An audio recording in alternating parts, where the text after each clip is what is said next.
कमलायतलोचन लोकपते विजयी भव वेङ्कटशैलपते सचतुर्मुख षण्मुख पञ्चमुख प्रमुखाखिल दैवतमौलिमणे शरणागत वत्सल सारनिधे परिपालय मां वृषशैलपते अतिवेलतया तव दुर्विषहै अनुवेल कृदै प्रपराध सदैः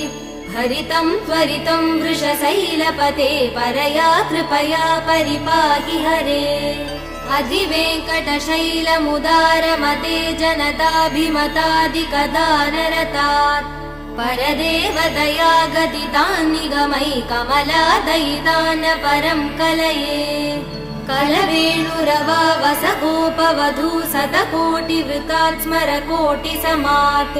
प्रतिवल्लविकाभिमदात् सुखदात् वसु